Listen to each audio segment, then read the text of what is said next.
حضرت سیدنا سعد بن ابی وقاص رضی اللہ تعالی عنہ روایت کرتے ہیں کہ نبی محترم صلی اللہ تعالی علیہ وآلہ وسلم نے ارشاد فرمایا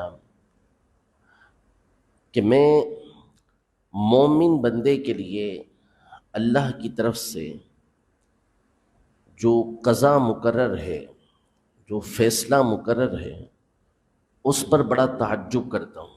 عجبت من قضاء اللہ للمؤمن، مومن کے لیے بڑا تعجب ہے کہ اللہ نے اس کے لیے جو بات مقرر، جو فیصلہ کر رکھا ہے، کیا فرمایا فَإِنْ أَصَابَهُ خَيْرٌ فَحَمِدَ رَبَّهُ وَشَكَرَ، کہ جب مومن کو کوئی بھلائی ملتی ہے، کوئی خیر اسے پہنچتی ہے، کوئی فائدہ اسے پہنچتا ہے، تو وہ اس پر اللہ کی حمد کرتا ہے، یعنی تعریف کرتا ہے، الحمدللہ رب العالمین کہتا ہے، اور اس کا شکر ادا کرتا ہے کہ یا اللہ تیرا شکر ہے کہ تو نے مجھے یہ نعمت عطا کی، یہ کرتا ہے۔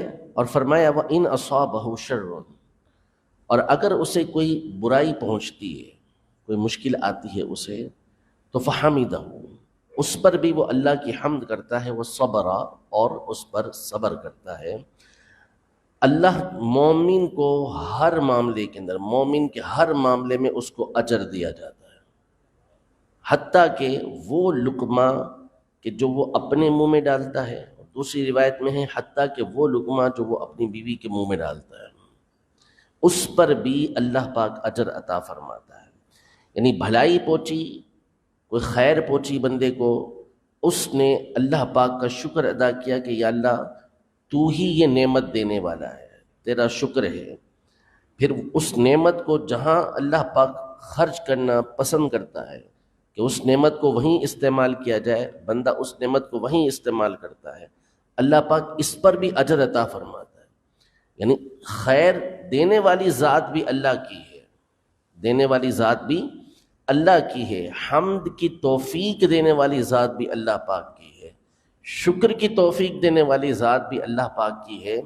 لیکن ان تمام کے بعد بندہ جب خیر اللہ کی طرف سے ملتی ہے، وہ حمد کرتا ہے، شکر کرتا ہے، اللہ پاک اس پر بھی اجر عطا فرماتا ہے۔ ساری چیزیں دینے کے بعد پھر بھی اجر عطا فرماتا ہے۔ اور اگر وہ آزمائش میں مبتلا کرے، وہ پریشانی کے اندر مبتلا کرے، تو بھی بندے کو شکر کی، صبر کی، حمد کی اللہ پاک توفیق عطا فرماتا ہے۔ اور جب بندہ اس پر صبر کرتا ہے، اللہ کی اس پر بھی حمد کرتا ہے، تو اللہ اس پر بھی بندے کو اجر عطا فرماتا ہے۔ مومن کے معاملے میں فرماتے ہیں نبی پاک صلی اللہ علیہ وسلم، بڑا تعجب ہوتا ہے کہ اللہ پاک نے کیسا فیصلہ فرمایا۔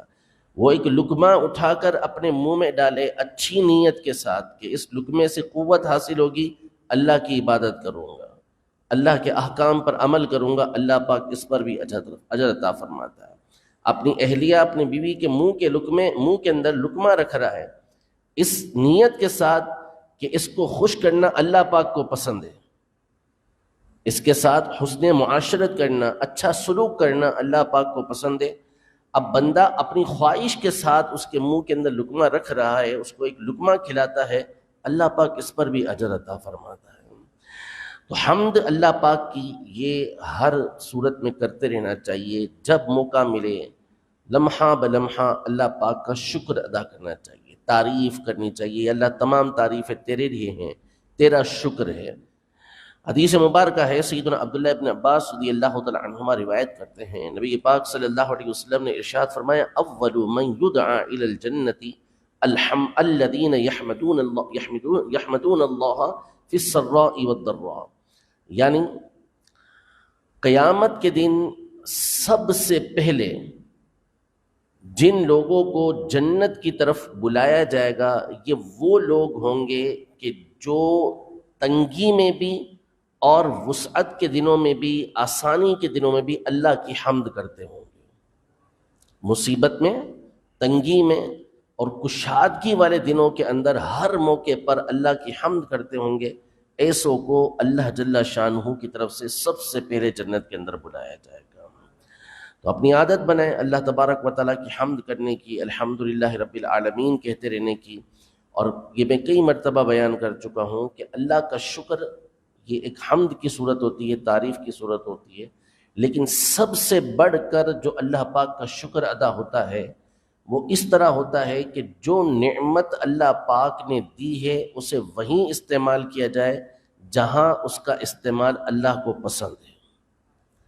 جو نعمت اللہ نے دی اس نعمت کو وہیں استعمال کریں جو اللہ کو پسند ہے، یہ اللہ پاک کا سب سے بڑا شکر ہے۔ شکر ادا کرنے کا سب سے بڑا طریقہ یہ ہے۔ اللہ نے آنکھ کی نعمت دی ہے، بہت بڑی نعمت ہے۔ تصور کر لیں تھوڑی دیر کے لیے آپ آنکھیں نہیں ہیں تو کیا حال ہو جائے ہمارا۔ ہاتھ نہ ہو، تصور کر لیں تھوڑا سا کہ اگر ہاتھ نہ ہو تو کیا ہو، پاؤں نہ ہو تو کیا ہو۔ صحت دی اللہ پاک نے، ایک ایک چیز، بال کٹنے میں تکلیف نہیں ہوتی لیکن بال نہ ہو تو بندہ سر چھپاتا پھرتا ہے۔